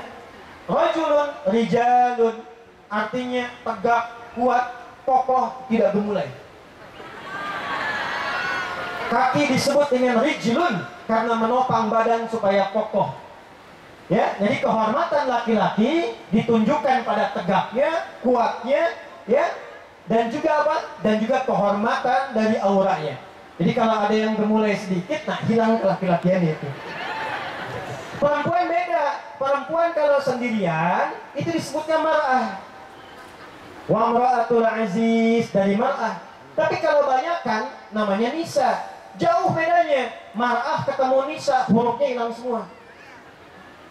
Nah, kenapa disebut dengan mar'ah? Nih jangan-jangan jadi perempuan belum tahu tentang perempuan. Mar'ah itu, saya cepat, dia punya 3 arti. 1, pribadi yang punya ciri senang tampil indah. Mar'ah. Makanya mau berangkat dandan, ya, pengajian seragaman. Kadang tanya suami, kan, ayah bagus mana ya? Warna kuning atau warna merah? Ya kan? Kata suaminya kayaknya kuning deh, mah. Ah, kayaknya merah deh. Tanya tapi udah punya jawaban kan? Begitu dipakai hitam. Tuh. Tapi biasa wajar. Makanya kalau kita lewat suami, baju kelipat itu pasti diberhentikan perempuan. Rapikan dulu, setrika dulu, karena memang fitrahnya senang tampil keindahan. 2, mar'ah juga seakar dengan kata muru'ah, senang tampil terhormat. Dan yang ketiga, itu punya rasa yang tinggi, dalam bahasa psikologi namanya enfuhlung, sifat rasa yang tinggi. Sedikit-sedikit terasa, sedikit-sedikit terasa. Laki-laki nonton drakor itu biasa, perempuan sudah keluar air mata. Ya. Nonton film India, laki-laki tertawa, yang perempuan bisa menangis karena rasa. Tapi jangan salah, dalam peribahasa Arab dikatakan begini, al-mar'atu kal-mir'ati, sama-sama hurufnya. Sifat perasa perempuan itu seperti cermin kaca. Makanya banyak sifat perempuan senang bercermin. Sebelum kesini, cermin. Turun dari mobil, lihat kaca spion. Ya, sampai sini lihat handphone, masih dandan. Tapi poinnya bukan itu. Perhatikan nih dahsyatnya Quran. Saya tanya ibu ya, kalau cermin dilempar sampai pecah, terus disusun lagi, bisa nggak? Jangan salah, bisa. Bisa disusun lagi, tapi sulit memantulkan bayangan yang sempurna. Nah, sifat perempuan sama. Kalau dia terlukai seperti cermin, dia gampang memaafkan, tapi sulit melupakan apa yang dia alami. Ini cuma betul tepuk tangan aja, tapi pas kejadian nggak nyadar. Jadi kalau Anda punya masalah dengan istri saat ini, itu kejadian 10 tahun lalu diungkit lagi. Karena marah. Tapi kalau banyakkan begini, dia berubah jadi nisa. Nah, ini penting belajar. Kenapa jadi nisa? Seakan dengan nasa, mudah mencurahkan apa yang dirasakan. Maksudnya apa? Perempuan itu sependiam apapun, itu kalau kumpul dengan temannya bisa cerita. Dan masalahnya, kadang dia cerita pada apa yang tidak harus diceritakan. Ya? Kakak apa kabar? Baik. Ya?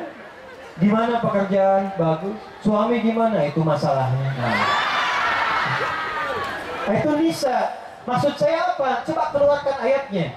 Jangan-jangan belasan tahun, puluhan tahun jadi perempuan, itu belum pernah mengeluarkan tentang jati dirinya. Ini saya tanya Bu ya, maaf nih, agak banyak ke ibu-ibu karena banyak perempuan. Istri Nabi berapa? Enggak, saya bukan ingin bahas poligami, bukan. Saya ingin tunjukkan hikmah.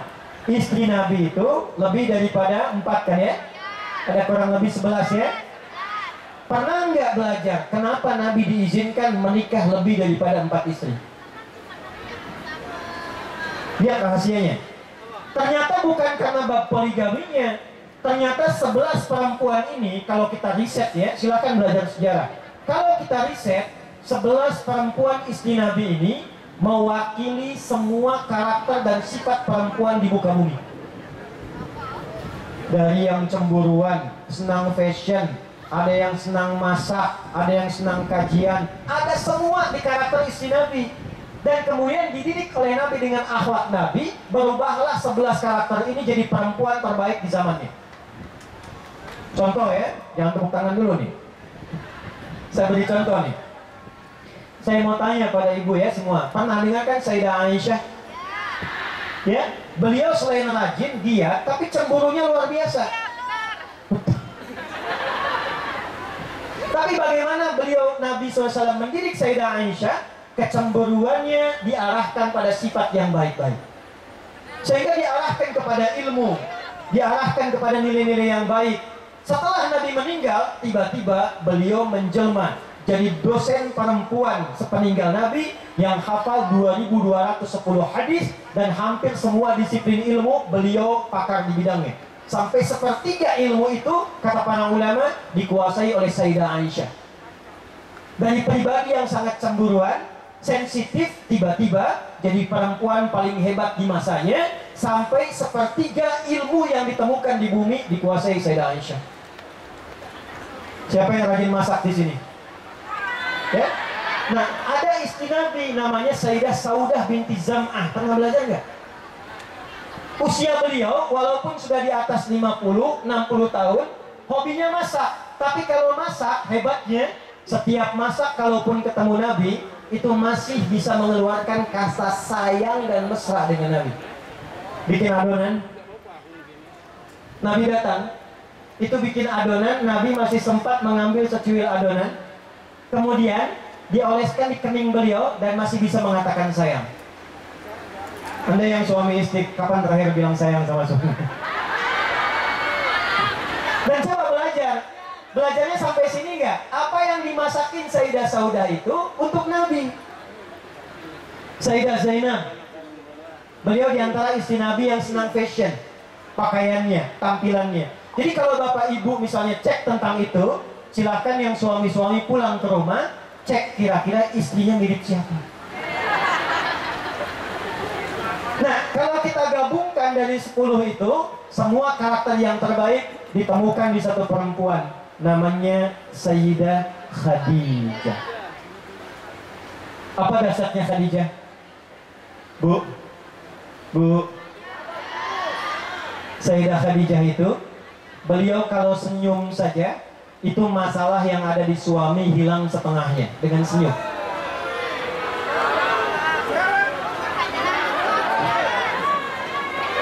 Dulu, sebelum sekarang, tar dulu. Di Makassar pengen cepet aja nih. Lihat ya, baru senyum. Lihat di Al-Bukhari, nomor hadis yang ketiga, Kitab Badil Wahyi. Itu Nabi naik ke Gua Hira. Dari rumahnya lewat 4 bukit, jaraknya 6 kilo. Sampai di bawah bukit, naik ke atas 700 meter. Jadi 6 kilo, lewat 4 bukit, dari bawah naik lagi 700 meter. Sampai di atas, wahyu belum turun setelah Iqra, belum turun. Sampai siang seperti sekarang, beliau putuskan pulang ke rumah. Di tengah jalan tiba-tiba ada yang manggil, Muhammad, Muhammad. Tengok kanan kiri nggak ada orang, depan belakang kosong, ke atas. Kata beliau ada makhluk besar seperti duduk antara langit dan bumi, manggil, ya Muhammad, ya Muhammad. Saya tanya Mas nih yang dari Sulawesi nih. Udah bubar nih semuanya. Namanya siapa Mas? Oh, pas lagi Muhammad tuh. Mas Faisal aja, ya. Ini udah kosong, melompong, tiba-tiba ketinggalan, pulang. Begitu pulang ada panggilan, Faisal, Faisal. Nengok kanan, kiri, depan, belakang gak ada orang. Lihat ke atas, baju putih, rambut agak panjang, besar. Nengok gini, Faisal. Respon Anda apa? Apa? Lihat responnya. Kata Nabi, ini sifat kemanusiaan Nabi. Fara'ibtu minhu, maka bulu kuduku naik. Aku merasa khawatir, aku takut. Sisi kemanusiaan Nabi ada takutnya. Takut itu boleh, takut pada yang baik itu boleh, karena itu fitrah. Sedang duduk dengan suara singa bisa di belakang, takut gak? Kan nggak mungkin, apa sih? Nggak mungkin. Ya, takut itu alami naruliyah. Yang salah itu takut kepada hal-hal yang baik. Mau sholat jamaah takut, mau sedekah takut, mau senyum takut, itu yang salah. Maka kata Nabi, fara'idtu minhu, aku merasa khawatir, takut, aku percepat jalanku. Tiba-tiba sampai rumah, beliau ucapkan salam, dibuka pintu oleh Sayyidah Khadijah. Melihat wajah Sayyidah Khadijah, itu setengah takutnya hilang, setengah masalahnya hilang. Cuma lihat wajahnya. Bisa nggak tuh pulang ke rumah lihat wajah istri, setengah masalah nambah, setengah masalah nambah. Ini setengah masalah hilang. Kemudian ini kalimatnya, kata Nabi, zammiluni, zammiluni, selimuti aku, selimuti aku. Maka ke kamar beliau, diselimuti Sayyidah Khadijah, nggak berhenti sampai situ. Perhatikan kalimatnya. Oh kama qalat. Lihat saya terjemahkan bebas saja supaya lebih terasa feel-nya. Suamiku sayang, engkau itu orang baik, tidak pernah punya musuh, penopang anak yatim, penolong orang-orang lemah. Yakinkan pada hatimu yang paling dalam, aku akan selalu bersamamu dalam suka dan duka. Enggak, saya tanya pada Anda, jika pasangan Anda punya masalah di kantor, datang ke rumah, adakah pernah kalimat itu keluar di lisan Anda sebagai istri? Atau jangan-jangan yang keluar statusnya, suamiku hari ini gelisah, kenapa ya? Nah itu belum disebut milenial, ya, yang didasarkan pada sunnah. Milenial Qurani tidak pernah dia bergerak kecuali dengan dasar-dasar tuntunan Nabi-nya.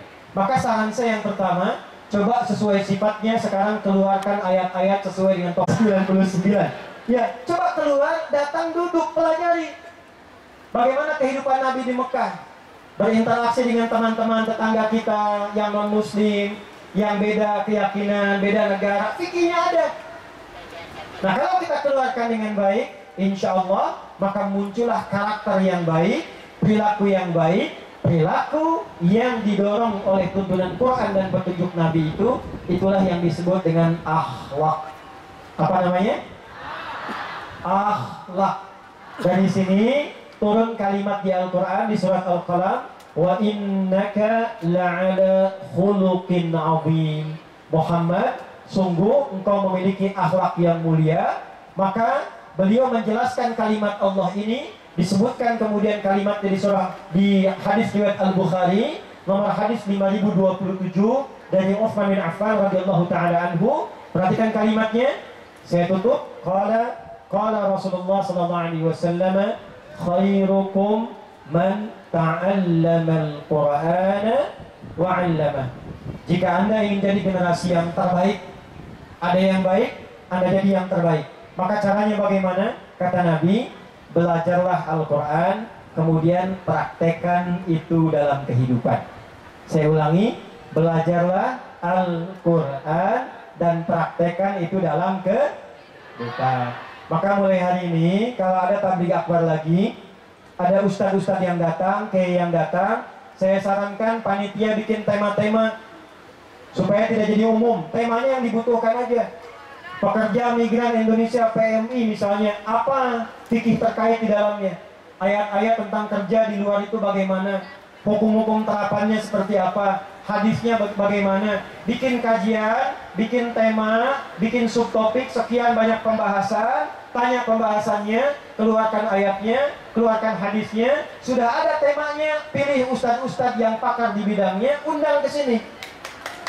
Ajarkan itu. Ya.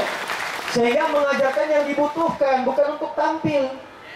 Ya, jadi pengajian itu bukan supaya rame, datang, ketawa, pulang, tidak. Apa yang bisa kita dapatkan? Ya, oleh karena itu, ini satu. Ya, yang kedua, teman-teman kompak.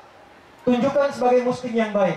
Muslim itu artinya taat, patuh pada ketentuan Allah yang baik. Ciri pertama jadi orang Islam itu pasti berubah baik. Anda silahkan cek. Tidak ada orang zaman Nabi masuk Islam nggak baik tuh nggak ada. Semua jadi baik. Ya, yang tadinya peminum jadi orang yang tiba-tiba dermawan. Yang tadinya senang berkelahi jadi orang-orang yang senang merangkul, senang mencintai. Yang tadinya rakus tiba-tiba jadi orang yang senang berbagi. Tunjukkan bahwa tabligh akbar kita hari ini merubah kita menjadi generasi yang lebih berakhlak insya Allah. Ya, baik. Karena itu yang terakhir, saya insya Allah akan sangat membersamai teman-teman di sini yang fosmid, yang macam-macam. Kalau ada agenda yang kira-kira bisa diperlukan, dilihat kami bisa membersamai, silahkan hubungi. Ya, silahkan. Mau misalnya belajar Quran, kita buka program online dari sini ke Jakarta bisa, dan tidak perlu bayar. Ya, saya pun kesini panitia nggak usah repot. Saya pulang tidak boleh ada yang kasih amplop, tidak boleh ada yang kasih uang. Panitia ya. Ya, saya kesini datang bukan untuk mencari materi. Saya datang untuk menemui keluarga saya, teman-teman saya, ya, untuk kita ngaji bersama. Dan kalau ada yang perlu kita sama-sama dukung, kita dukung. Ya, Ustadz, kita mau bikin sekolah Islam pertama yang baik di Taiwan. Ayo, kita bikin. Ya, sama-sama bikin, kita semangat. Ustadz, ini ada daerah yang belum ada masjidnya. Ayo kita kumpul, bikin masjid. Sama-sama ya. Jadi kita hidupkan, tapi yang kedua, tunjukkan kita muslim yang baik. Bikin perilaku yang tertib. Ya, nanti akan ditanya itu siapa yang ribut. Oh, itu jemaah pengajian kemarin, yang kena pengajiannya. Ya, tunjukkan dengan berjilbab, ternyata akhlaknya lebih baik. Ternyata lebih ramah. Ya, siapapun yang masak makanan kata Nabi baunya sampai ke tetangganya, maka bagilah tetangganya walaupun apa banyak kuahnya. Tapi ngamalkannya jangan pakai pemahaman akhir zaman. Ibu yang bikin opornya, tetangga yang dapat kuahnya. Ya, tetangga tanya, kok cuman kuahnya Mbak? Hadis Nabi. Ya, yang dimaksud kalaupun Anda cuma kuah, ada bumbu-bumbunya berbeda, makannya yang dimasaknya itu maaf sekali singkong, tapi bumbunya rendang, nyampe baunya ke tetangga, bagi dengan isinya supaya nggak salah sangka, dikiranya masak padahal Pertanyaan saya, apakah Nabi pernah mengatakan kalau tetangga Anda muslim saja? Anda punya tetangga orang Taiwan, masyarakat asli lokal sini, Anda masak ketok pintunya. Ya, apa bahasa Mandarinnya? Pagi. Halo apa nih ho? Ni hao, ni hao, ya, ni hao. Ini ada makanan bagi. Aduh, Anda kok baik sekali. Bukan baik, Islam mengajarkan saya berbagi. Perkenalkan, Nabi Muhammad mengajarkan saya berbagi Islam. Dia kenal Islam. Besok dia kembalikan pancinya kepada Anda, dia tanya lagi, hari ini Islam ngajarin berbagi lagi enggak? Itu ada keindahan. Ya, oleh karena itu teman-teman kita aktifkan. Mudah-mudahan baik. Terima kasih Pak Wawan dari Kamar Dagang. Ya, tolong disupport ya Pak ya. Ya, dengan Pak Kepala di sini Pak Arif sudah sampai? Belum hadir ya. Kita doakan mudah-mudahan sehat ya. Baik semua. Mohon nanti pemerintah Indonesia juga diperhatikan. ya warga kita di sini dibersamai, dibantu, mudah-mudahan diridhoi oleh Allah Subhanahu wa taala. Di sini ada yang hafal 30 juz gak? Tidak, jujur banget, Pak. 20 juz. 10 juz. 5 juz. Baik. Sekarang mau nggak saya ajarkan 5 menit saja? 5 menit bisa hafal Quran dengan ayatnya, dengan nomornya, dengan posisinya. Mau? 5 menit ya. Baik, tapi sebelumnya saya tanya, sebelum berakhir, yang lokal dari sini yang mu'alaf ada? Oh belum? Belum, kita doakan mudah-mudahan sehat dan baik ya. Yang paling lama di Taiwan ada? Yang paling lama? 30 tahun? 40 tahun? Belum ada? Ya, sekarang kita belajarnya dulu. Nanti setelah itu kita akhiri sampai dengan pertemuan kita. Baik ya? Kalau masjid sudah ada berapa? Banyak. Yang posmin yang di Al-Amin itu ya? Al-Amin ada berapa? Oh baik, sekarang kita ajarkan itu ya, sebentar ya. Ini mudah-mudahan terlihat ya. Ya, saya buat sudut nanti yang mudah untuk dilihat. Ini perhatikan baik-baik karena kita semaksimal mungkin untuk support ini ya. Ya, saya datang sendiri, isi sendiri, nulis sendiri, ngapus juga sendiri. Kita siapkan pelan-pelan. Bismillah.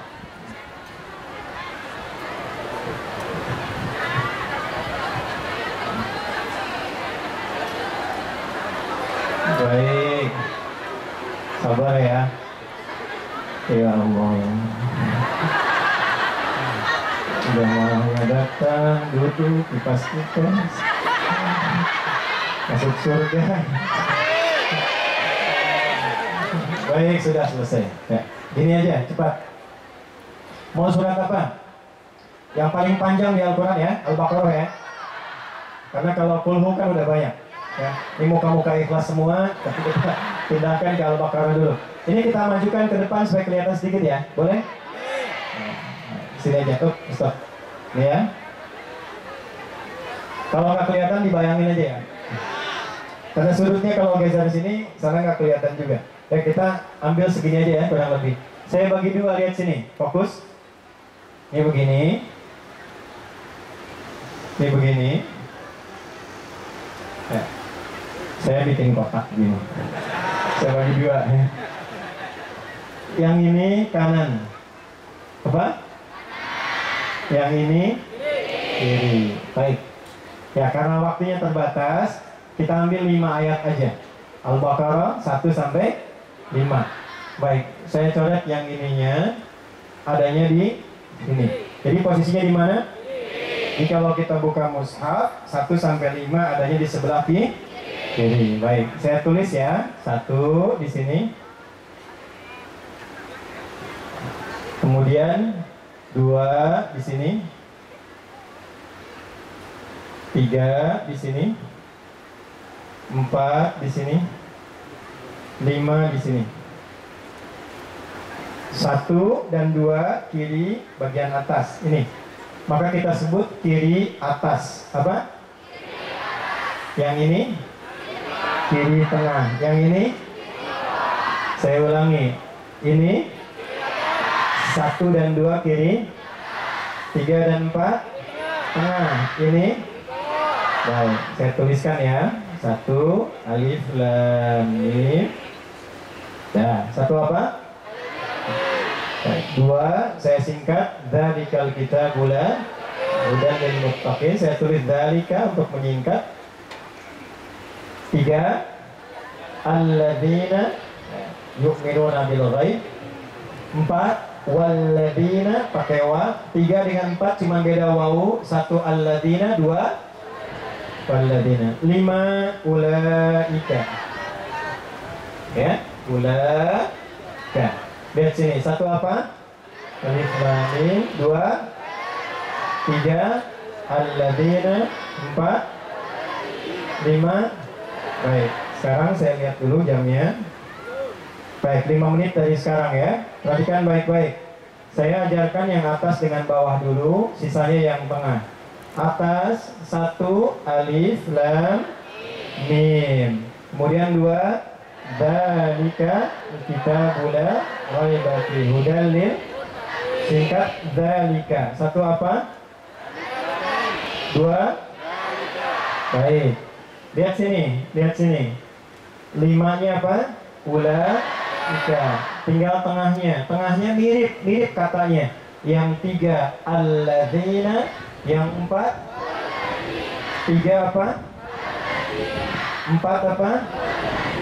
Oke, 1 apa? 2 3 4 5 bawah. Ulangi ya. 1 yang atas alif, 2 kebayang ya, 3 4 5. Baik, saya hapus ya.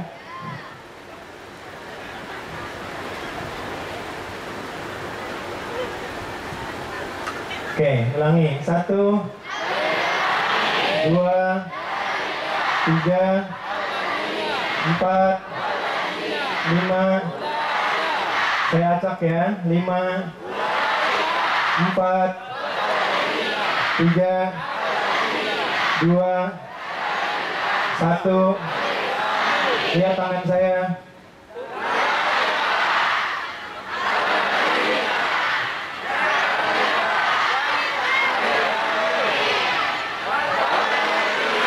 Empat, 3 5 1. 2 menit. Oke, oke, saya bacakan nih. Perhatikan, fokus. Jangan dijawab dulu ya. Alladzina yu'minuna bil ghaibi wa yuqimuna as-shalah wa mimma razaqnahum yunfiqun. Surat apa? Ayat berapa? Posisinya kiri tengah. Oh, ulaika ala hudan min rabbihim wa ulaika humul muflihun. Surat apa? Ayat keberapa? Posisinya di bawahnya kiri apa kanan? Gampang kan? Gampang ya? Anda kemana aja selama ini? Itu sudah bisa tuh. Ya, hafal ayatnya, hafal nomornya, hafal posisinya. Yang ajaib itu begini. Nih, lihat. Ini apa? Tuh, kosong tuh bisa disebut alladzina, padahal nggak apa-apa. Nah, kalau sudah kebayang, itu enak. Jadi nanti kalau kita di sekolah, kami ada sekolah dari mulai PAUD, KB, TK, terus sampai S3 ke atas. Itu sekarang kalau sudah SD, dia TK 5 juz, SD 30 juz. Nanti masuk pesantren, ulang Qurannya itu pakai nomor. Misal saya ditanya, Ustadz anak berapa? Ulaika ala hudan min rabbihim wa ulaika humul muflihun. Ukuran kecil berapa? Yukhadi'una Allah walladzina amanu wa ma yakhda'una illa anfusahum wa yash'urun. Istri berapa? Alif lam. Apakah ada rencana poligami? Sadaqallahul azim. Ya? Anak-anak, ada yang anak-anak sudah hafal berapa juz? Ada yang hafal juz amma enggak?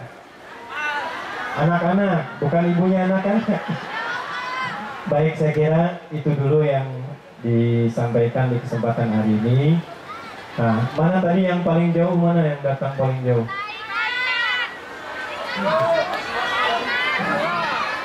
Baik. Nah, caranya begini saja. Caranya begini.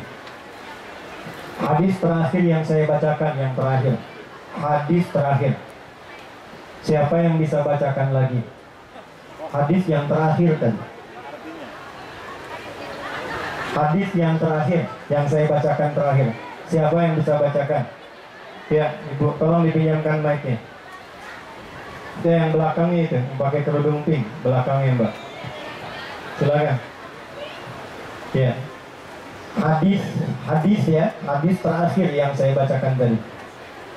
Assalamualaikum Pak. Assalamualaikum warahmatullahi wabarakatuh. Al-Baqarah hadis terakhir ayat 5. Ya. Bismillahirrahmanirrahim. A'udzubillahi minasyaitonirrajim.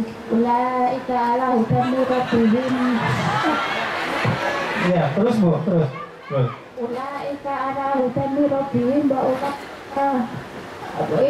ulaika humul muflihun. Bagus. Nah, luar biasa bagus Bu ya. Nah, itu namanya Al-Quran. Nanti kalau Nabi jelaskan, penjelasan Nabi disebut Jadi firman Allah namanya Nah, karena Ibu sudah bacakan Qurannya, nah saya kasih $100. Terima kasih Pak. Nah, sekarang saya minta hadisnya. Hadis terakhir yang tadi saya bacakan. Belakang mana silakan. Mbak. Tolong dikasih ke sana. Ini terakhir ya. Itu yang berdiri, Mas.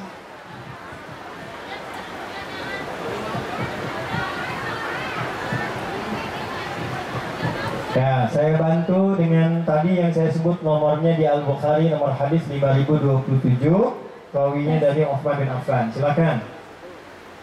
Yang ini bukan Ustaz. Oh, nggak tahu saya. Nah, coba bacakan. Khairukum man ta'allama al-Qur'an wa 'allamahu. Nah, Sebaik-baik artinya dari apa? kalian adalah yang mempelajari Al-Qur'an dan mengajarkannya. Baik, ditepuk tangan dulu. Nah, saya di sini bekerja atau belajar? Master degree Ustaz. Master degree. Dengan suami atau sendirian? Belum menikah. Belum menikah. Tuh ya, tuh yang dari saya tuh. Betul. Baik. Ya, terima kasih untuk membacakan itu. Kita berikan hadiah umroh. Ya, itu boleh berangkat nanti ya, insya Allah. Satu orang untuk mbaknya. Mudah-mudahan diberkahi oleh Allah Subhanahu wa Ta'ala. Boleh nggak buat Umi dulu? Boleh. Nanti Mas tolong buat ibunya ya, buat uminya. Nah. Ya, terima kasih ya. Salam buat uminya. Mudah-mudahan sehat semuanya. Saya kira itu yang bisa saya sampaikan. Terima kasih untuk teman-teman panitia. Ya, ini ada teman-teman Banser. Terima kasih. Hari ini ada berapa orang ini teman-teman? Ya, terima kasih semuanya ya. Kemudian tim Hadrah, terima kasih hari ini. Panitia tanpa kecuali. Baik, kita berdoa, mudah-mudahan doa kita dikabulkan oleh Allah Subhanahu wa Ta'ala. Dan sebelum kita berdoa, saya mengucapkan terima kasih kepada Mayor juga, Wali Kota. Would like to appreciate to Mayor. Thank you for the support and may our moment is easy. May Allah Subhanahu wa Ta'ala bless you and make your activity easy. And also to Chief Police to support our activities today. Thank you for you and your crew. May Allah Subhanahu wa Ta'ala protect you and protect your area here. Terima kasih untuk semuanya. Kita berdoa, mudah-mudahan doa kita diterima Allah Subhanahu wa Ta'ala. Astaghfirullahaladzim, astaghfirullahaladzim, astaghfirullahaladzim. Alladzi la ilaha illa huwal hayyul qayyum wa natubu ilaih. Allahumma nahmaduka hamdan syakirin kama 'allamtana an nahmadak hamdan na'imin kama 'allamtana an nahmadak antal muqaddim wa antal mu'akhir biyadikal khair innaka 'ala kulli syai'in qadir. Allahumma taqabbal minna innaka antas sami'ul 'alim wa tub 'alaina innaka antat tawwabur rahim. Rabbana la tada' lana fi maqamina hadha wa fi kulli maqamin dhanban illa ghafartah. Ya Allah, kalau ada pendosa hadir di sekitaran tabligh akbar ini, di majlis ini, tempat ini, jangan biarkan ia pulang kecuali Engkau telah ampuni seluruh dosa-dosanya. Wala hamman illa farajtah. Jika ada di antara kami yang merasakan kegelisahan, mohon tenangkan keadaan jiwanya. Wala asiran illa yassartah. Jika ada di antara kami yang sedang merasa kesulitan, mohon mudahkan segala kesulitannya. Wala maridan illa syafaitah. Jika ada yang sakit, mohon sembuhkan dan angkat penyakitnya. Allahumma alif bainana waj'al jam'ana hadha jam'an marhuma wa tafarruqana min ba'dihi tafarruqan ma'suma. Ya Allah, lembutkan dan satukan hati kami dalam kebaikan. Jadikan pertemuan kami pertemuan yang menyatukan kasih sayang, cinta dan kebaikan di antara kami. Dan bila pun kami mesti berpisah, jadikan perpisahan kami menyatukan kami dalam kemuliaan dan kebaikan. Allahumma ya Allah ati anfusana taqwaha wa zakkiha anta khairu man zakkaha anta waliyuha wa maulaha. Rabbana yassir lana jami'a umurina wa khasatan fi mujtama' islami fi Taiwan bisyaklin 'ammah. Ya Allah, mohon berikan kemudahan, persatuan, kelancaran, kebaikan khususnya bagi warga-warga muslim terkhusus Indonesia di Taiwan keseluruhannya. Berikan kesehatan, kesejahteraan, kebaikan, keberkahan. Allahumma ya Allah ya arhamar rahimin. Rabbana atina fid dunya hasanah wa fil akhirati hasanah wa qina adzabannar. Wa sallallahu ala sayyidina Muhammad wa ala alihi wa sahbihi ajma'in. Wa akhiru da'wana subhanakallahumma rabbana wa bihamdika nashhadu an la ilaha illa anta nastaghfiruka wa natubu ilaik. Walhamdulillahirabbil alamin. Terima kasih. Nasrun minallah fathun qarib wa basyiril mu'minin wallahu muwaffiq ila aqwamit thariq. Assalamualaikum warahmatullahi wabarakatuh.